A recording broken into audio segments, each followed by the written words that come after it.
اللہ تعالیٰ علیہ وسلم۔ عزیزان ملت اسلامیہ، کل آپ حضرات نے رمضان المبارک کی نیت کے تعلق سے کچھ مسائل سماعت فرمائے تھے۔ آج آپ رمضان المبارک کے روزے چھوڑنے کی وعیدیں اور سزائیں ملاحظہ فرمائیں۔ اللہ کے رسول سرور کونین صلی اللہ تعالیٰ علیہ وسلم ارشاد فرماتے ہیں کہ رمضان المبارک کا روزہ فرض ہے اور اس کو ادا کرنا ہر حال میں انسان پر لازم اور ضروری ہے۔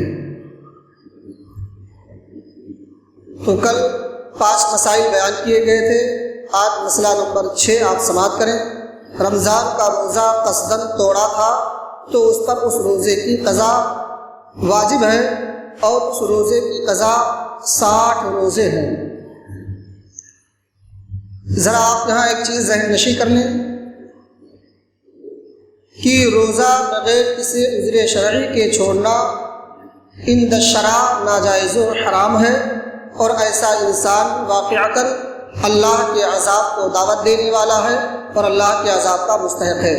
اللہ کے رسول سرور کونین صلی اللہ تعالیٰ علیہ وسلم اس کی وعیدیں اور روزہ چھوڑنے والے کی سزا کے تعلق سے بیان فرماتے ہیں کہ ایک مرتبہ میں نے آرام کرنے کے لیے بستر استراحت پر آیا، جبریل آئے اور مجھے عالم ملکوت کی سیر کرانے کے لیے لے گئے۔ میں نے بہت سی عجیب و غریب چیزیں دیکھی، اور ایک چیز میں نے دیکھا کہ 2 انسان ہیں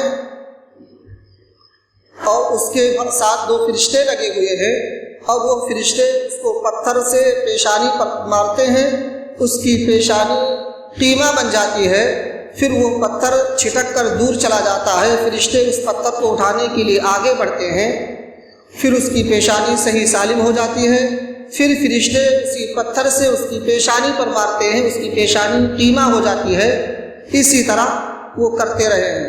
اللہ کے رسول سرور کونین صلی اللہ علیہ وسلم نے پوچھا کہ جبریل یہ بتاؤ یہ کون لوگ ہیں جنہیں اس طرح کی سزائیں دی جا رہی ہیں؟ جبریل نے سرور کونین صلی اللہ علیہ وسلم کو جواب دیا، اے اللہ کے رسول سرور کونین صلی اللہ علیہ وسلم، یہ وہ لوگ ہیں جو بغیر عشاء پڑھے روزانہ سو جایا کرتے تھے۔ اللہ کے رسول سے پھر جبریل عرض کرتے ہیں آقا آگے بڑھیں۔ آقا کریم صلی اللہ علیہ وسلم آگے تشریف لے جاتے ہیں، کیا دیکھتے ہیں کہ 2 مرد عورت ننگے برہنہ بغیر کسی کپڑے کے، اللہ تعالیٰ نے انہیں پاؤں میں زنجیریں باندھ کر لٹکا رکھا ہے، اور ان کے نیچے سے آگیں جلائی جا رہی ہیں، آگ دھوکائی جا رہی ہے، اور وہ بڑی تیزی سے چیخ رہے ہیں، چلا رہے ہیں، اور فرشتے انہیں سزائیں دینے کے لیے مسلط ہیں۔ اللہ کے رسول سرور کونین صلی اللہ علیہ وسلم نے جبریل سے پوچھا، اے جبریل یہ کون لوگ ہیں جنہیں پاؤں کے بل لٹکا دیا گیا ہے اور نیچے سے آگ دھوکائی اور جلائی جا رہی ہے، اور انہیں اس آگ میں جلایا جا رہا ہے، اس آگ کی تپش کو اور گرمی کی وجہ سے وہ چیخ اور چلا رہے ہیں؟ جبریل عرض کرتے ہیں یا رسول اللہ، یہ آپ کی امت کے وہ لوگ ہیں جو دنیا میں روزہ نہیں رکھتے تھے۔ تو اللہ اکبر کبیرہ، بے روزہ داروں کو اللہ تعالیٰ اتنا دردناک عذاب دے گا، اتنی سخت سزا دے گا کہ وہ آگ دھوکائی جائے گی اور آگ سے ہماری پیشانیاں داغی جائیں گی۔ مسلمانوں، آج ہم دنیوی پیاس کو، دنیوی بھوک کی وجہ سے اپنے روزے چھوڑ بیٹھتے ہیں، اور آج ہمارے نوجوانوں کا یا ہمارے لوگوں کا ہیلا اور بہانہ ہوتا ہے، اور وہ یہ کہتے ہوئے نظر آتے ہیں ہمیں تو ٹھیلا کھینچنا پڑتا ہے، ہمیں تو ڈرائیونگ کرنی پڑتی ہے، ہمیں تو فروٹس کی گاڑی لگانی پڑتی ہے، ہمیں تو حمالی کرنا پڑتا ہے۔ اے میری ملت کے لوگوں، شریعت اسلامیہ میں یہ سارے کام کسی صورت میں عذر ہیں ہی نہیں۔ اس بنیاد پر آپ روزہ اگر چھوڑتے ہیں تو یقیناً اللہ کے عذاب کو آپ دعوت دے رہے ہیں، اللہ کے عذاب کے آپ مستحق بنے ہیں۔ یہ دنیا کے سارے کام آپ کے روزہ چھوڑنے کے لیے عذر نہیں ہے، لہٰذا آپ اپنی اس معمولی پیاس اور بھوک کی شدت کو برداشت نہ کر سک کر یہ عذر اور ہیلا بنا لیں کہ اس بنیاد پر ہم روزہ نہیں رکھیں گے۔ اے میری ملت کے لوگوں، آپ حوصلے سے کام لیں، آپ دلیری کا مظاہرہ کریں، آپ جب دنیاوی بھوک اور پیاس کو برداشت نہیں کر سکتے ہو تو ذرا بتاؤ میدان محشر کی بھوک کو کیسے برداشت کریں گے، میدان محشر کی پیاس کو کیسے برداشت کریں گے؟ جب نفسی نفسی کا عالم ہوگا، آسمان تامے زمین تامے کی ہوگی، آسمان کھول رہا ہوگا اور سورج انسان سے اتنا قریب ہوگا کہ اس سے انسان کا بھیجا کھول رہا ہوگا۔ مسلمانوں ذرا آپ ٹھنڈے ذہن سے سوچیں اس وقت انسان کا عالم کیا ہوگا۔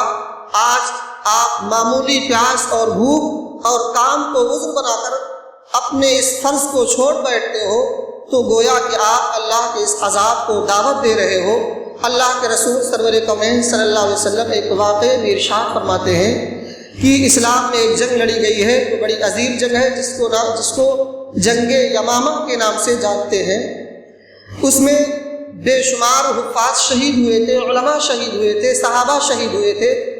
اس میں سب سے دوسرے نمبر پر حضرت سالم کے ہاتھ میں جھنڈا دیا گیا، حضرت سالم کو شکست فاش ہوئی۔ پھر حضرت حبیب کو جھنڈا دیا گیا، ان کے ہاتھوں بھی اسلام کو شکست کا سامنا کرنا پڑا۔ لیکن جب اسلام کے سپاہی اور اسلام کا لشکر شکست سے دوچار ہوا، سارے لوگوں کی لاشیں یہاں وہاں چھتر بتر پڑی ہوئی تھی، تو ایک صحابی ان لاشوں کو ڈھونڈنے کے لیے نکلے تو کیا دیکھا کہ دوسرے نمبر پر جس کو اسلام کا جھنڈا دیا گیا تھا، سپہ سالاری کی ذمہ داری سونپی گئی تھی، جن کو حضرت ابو سالم کہا کرتے ہیں، ان کی ابھی سانسیں جاری ہیں۔ انہوں نے حضرت ابو سالم سے پوچھا، ابو سالم خیریت سے ہو؟ ابو سالم نے آنکھیں کھولی اور کہا کہ کیا اسلام کو جیت کا سامنا کرنا پڑا یا شکست کا؟ انہوں نے کہا کہ نہیں، اللہ کی ذات سے امید ہے کہ ابھی جیت کا سامنا تو نہیں، لیکن آئندہ لمحات میں یقیناً جیت کا سامنا کرنا پڑے گا۔ پھر اس صحابی نے جناب ابو سالم سے کہا، اے ابو سالم، کیا تمہیں پانی کی ضرورت ہے؟ کیا تمہیں پیاس کی شدت ہے؟ ابو سالم نے کہا، اے میرے ساتھی، اگر تم مجھ پر احسان کرنا چاہتے ہو تو تھوڑا سا پانی میرے ڈھال میں ڈال دو، اس لیے کہ میں حالت روزہ سے ہوں۔ اگر ہماری زندگی بچ گئی تو افطار کے وقت میں روزہ کر لوں گا، اور اگر ہماری زندگی چلی گئی، میں شہید ہو گیا تو اللہ کے دسترخوان پر جا کر افطاری کروں گا۔ مسلمانوں، یہ ہمارے صحابہ ہیں جن کا کردار روزوں کے تعلق سے ہے، جنگیں لڑ رہے ہیں، بھوک اور پیاس کا عالم یہ ہے، لیکن ہمارا معمول، ہمارا مشغلہ الگ ہے کہ معمولی سی تکلیف کو نہ برداشت کر کے ایک فریض الہیہ کو چھوڑ بیٹھتے ہیں اور اپنے کام کو حوالہ بنا کر، حمالی کو حوالہ دے کر، گاڑی کی ڈرائیونگ کو حوالہ دے کر اپنے اس فریضے کو چھوڑ بیٹھتے ہیں۔ اے میری ملت کے لوگوں، آپ اللہ کے عذاب کو دعوت مت دو، اللہ کی گرفت بڑی سخت ہے۔ اللہ قرآن میں ارشاد فرماتا ہے، ان بطش ربک لشدید، تمہارے پروردگار کی پکڑ بڑی سخت ہے۔ اور روزہ نام ہی ہے بھوک اور پیاس سے بلکنے کا، بھوک اور پیاس سے تڑپنے کا۔ وہ روزہ ہی نہیں جس میں بھوک کا احساس نہ ہو، پیاس کی شدت نہ ہو، انسان کو مصائب اور آلام کا سامنا نہ ہو۔ عزیزان ملت اسلامیہ، رمضان کہتے ہی ہیں جلنے کو، جل جانے کو۔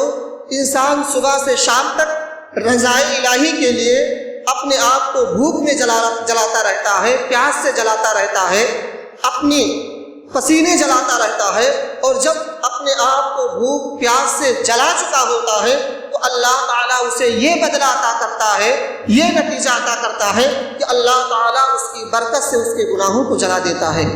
لہٰذا میری ملت کے لوگوں، رمضان کا لغوی معنی ہے جل جانا، لہٰذا آپ بھوک پیاس میں جل کر اپنے گناہوں کو جلا رہے ہوتے ہیں، جہنم کی آگ کو بجھا رہے ہوتے ہیں۔ لہٰذا آپ معمولی عذر کی وجہ سے، معمولی کام کی وجہ سے، معمولی مشقت کی وجہ سے اس سب سے اہم فریضے کو نہ چھوڑیں اور اللہ کے عذاب کو دعوت نہ دیں۔ اللہ کے رسول سرور کونین صلی اللہ علیہ وسلم ارشاد فرماتے ہیں، رمضان المبارک کا پورا مہینہ رحمت ہی رحمت ہے، برکت ہی برکت ہے، مغفرت ہی مغفرت ہے۔ لہٰذا میری ملت کے لوگوں، آپ کو اگر اللہ نے اتنا مقدس مہینہ میسر فرمایا ہے تو اللہ کو راضی کر کے جنت کا مستحق بننے کی کوشش کریں۔ اور اللہ کے رسول سرور کونین صلی اللہ تعالیٰ علیہ وسلم کے فرمان پر عمل کرنے کی کوشش کریں۔ بس اتنی باتوں پر میں اپنی بات کو ختم کرتا ہوں۔ اللہ رب جل مجدہ الکریم کی بارگاہ میں دعا ہے کہ مولا کریم ہم سب کے سینوں سے بزدلی کو دور فرمائے اور حوصلے بلند رکھ کے اس فریض الہیہ کی بجا آوری کی توفیق عطا فرمائے اور معمولی ہیلے بہانے سے اپنے روزوں کو نہ چھوڑنے کی توفیق عطا فرمائے، ہمیں ہمت عطا فرمائے، حوصلہ عطا فرمائے اور جنت حاصل کرنے کی توفیق عطا فرمائے، دوزخ سے بچنے کی توفیق عطا فرمائے۔ وما علینا الا البلاغ۔ السلام علیکم۔